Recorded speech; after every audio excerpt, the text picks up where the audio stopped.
Hi, welcome to another video with North Node of the Moon in Astrology series. In this video, I will be specifically talking about North Node in Sagittarius, South Node in Gemini. Before I get into it, I strongly recommend you guys to watch my introduction video where I talk about the origin of where this North Node, South Node concept came from in astrology, and why the modern astrologer interpret it certain way, or why the ancient astrologer look at it a different way, and what is the spiritual meaning of North Node and South Node. And the second thing is, in this video, I only talk about the zodiac sign of the North Node, South Node. I will not get into the house placement, but just know that house placement also plays very important role. It represents the area of your life that your North Node will manifest. Let's say you have a Sagittarius North Node in the second house, you might benefit the financial success doing more Sagittarian things. Like you could be college professor, or someone works in a higher education system, or you could be a philosopher, could be a spiritual teacher, anything that correlates with Sagittarian qualities that brings you more success in that second house area of your life, career, finance. And let's say if you have Sagittarius North Node in the seventh house, you might have to it might manifest in more relationship with others, where you need to find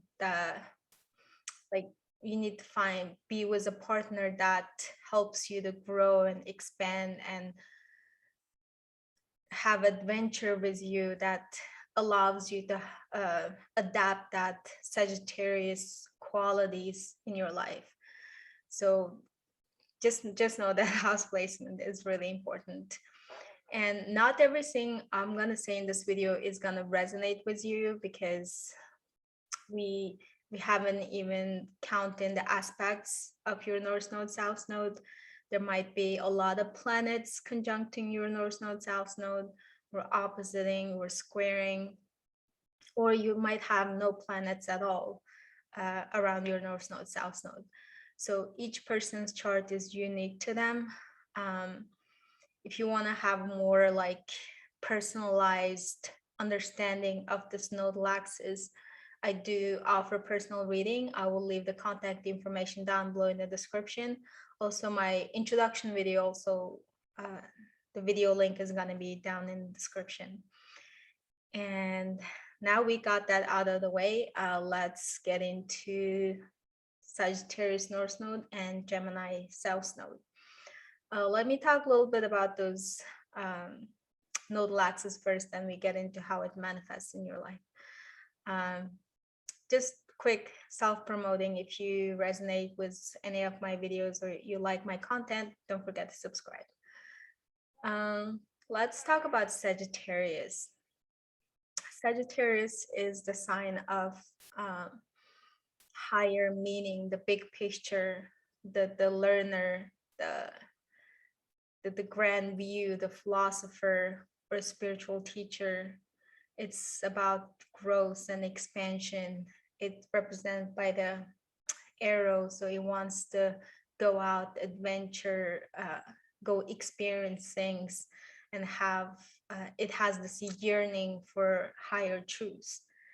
On the other hand, the Gemini is more it's more an intellectual sign ruled by Mercury, so it's more interest in the facts, the logical aspect of the things.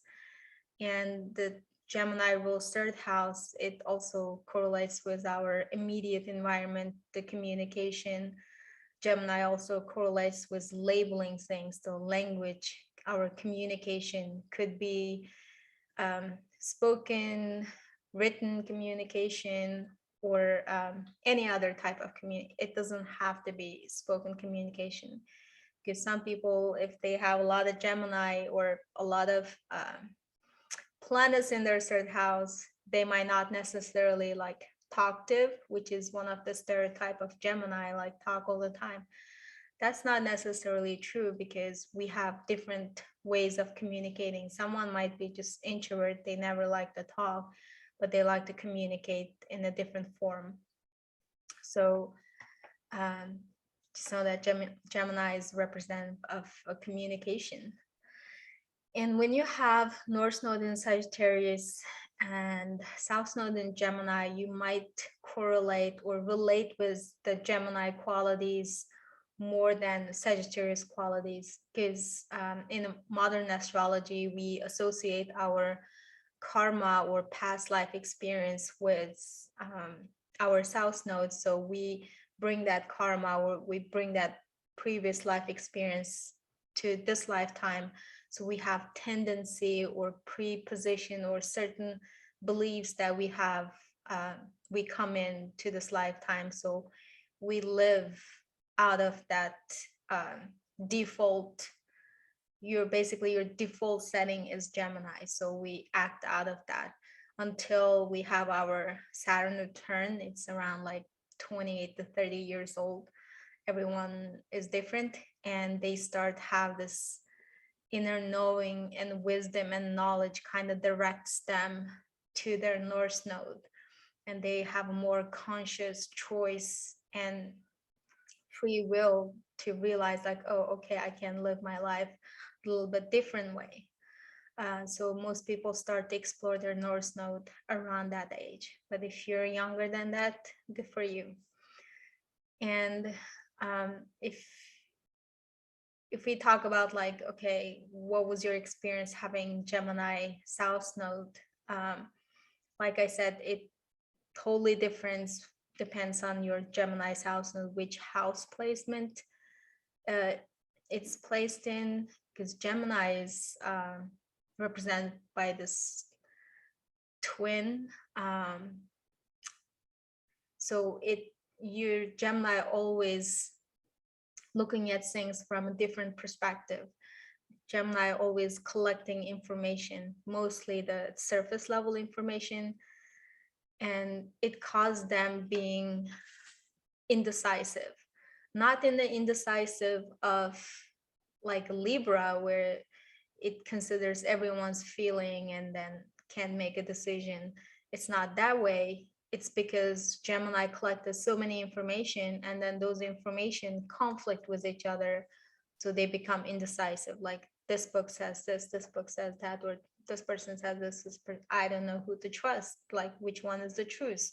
So when you collect too much information, you get overwhelmed by that information and you become indecisive. And another thing comes with Gemini South Node is always keeping open-minded. Like it's kind of good thing, but when it's your South Node, it might hold you back. Like you do not pick something or choose something to stick with. You always keep your options open, especially let's say if it's in your 7th house, you might always keep your options open for another partner, another romance. So it's really hard for you to commit to one thing. So Sagittarius, on the other hand, like you commit to, let's say, higher education, you need to commit to getting your doctor's degree for what, 7-8 years, or if you're a spiritual teacher, you commit to living that type of life. If you're a professor, teacher, you need to get really specific, like niche down and really laser focus in one area. But that's exactly what Gemini is not good at. Gemini just wants, like Gemini is so curious, it wants to know about everything, and it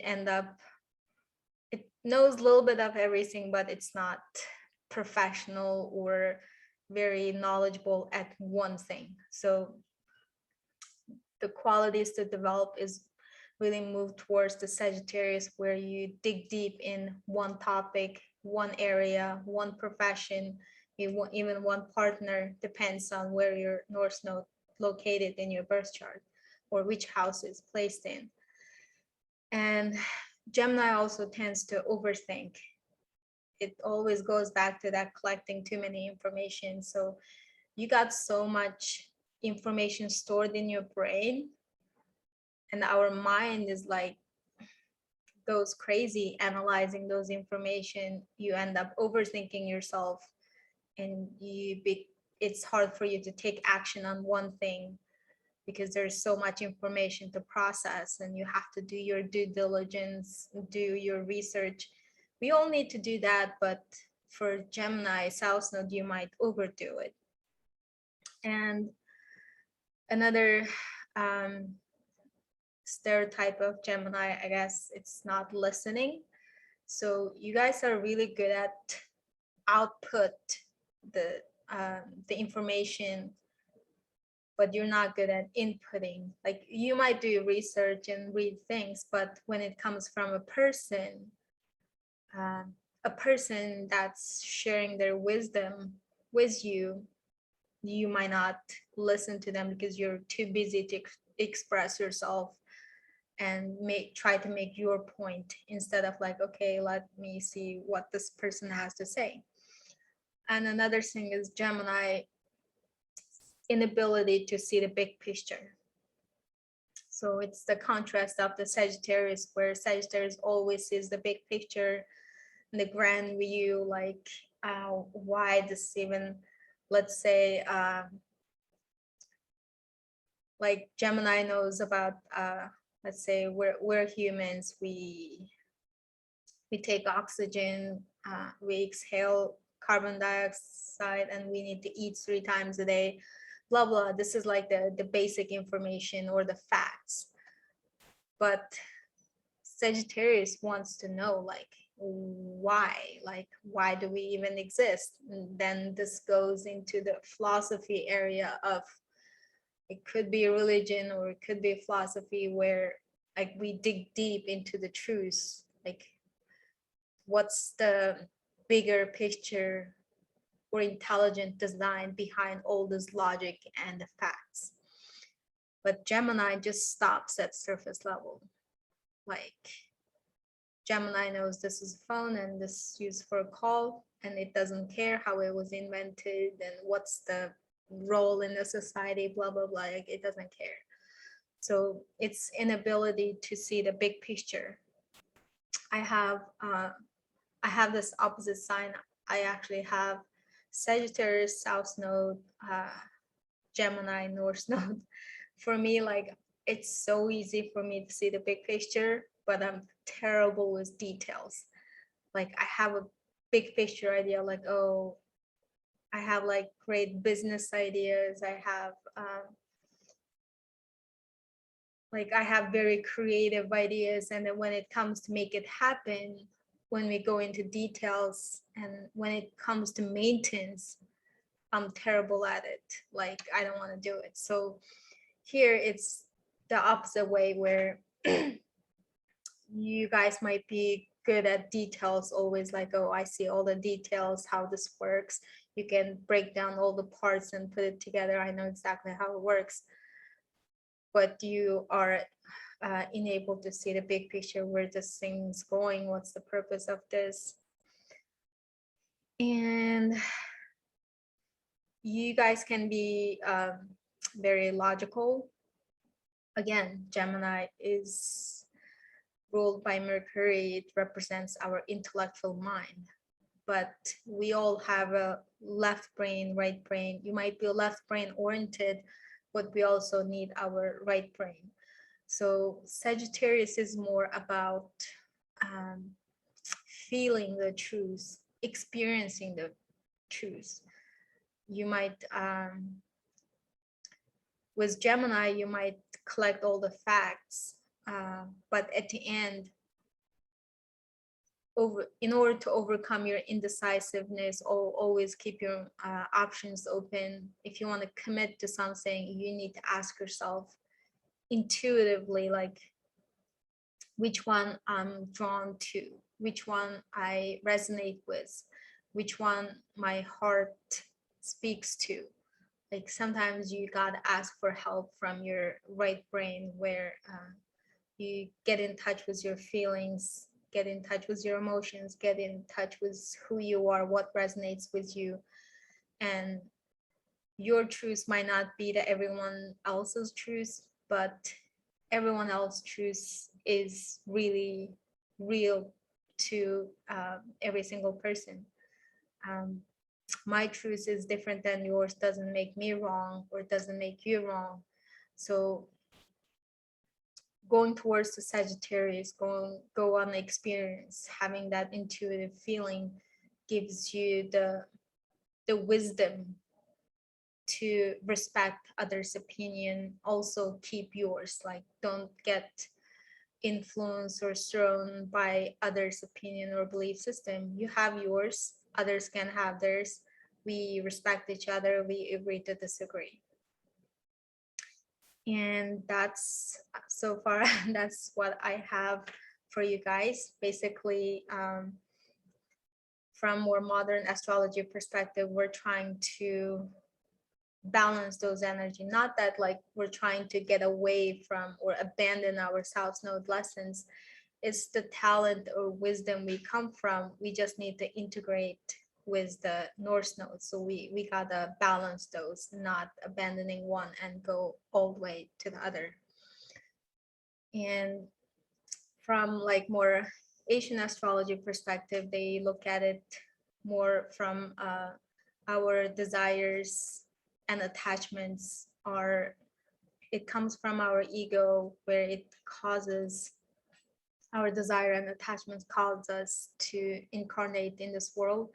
So as long as you keep desiring something and you keep attaching to something in this world, you keep coming back and you stuck on the karmic wheel. So that's more of Asian astrologers' perspective. So from that perspective, it's not maybe the best thing to caught up on your South Node or North Node.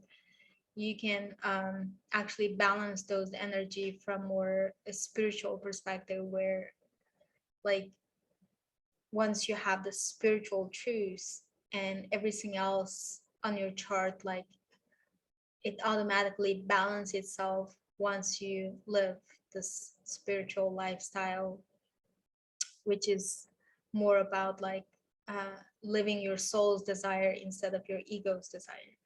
Because if you keep chasing your South Node, North Node, you might never find that happiness or fulfillment you're seeking for.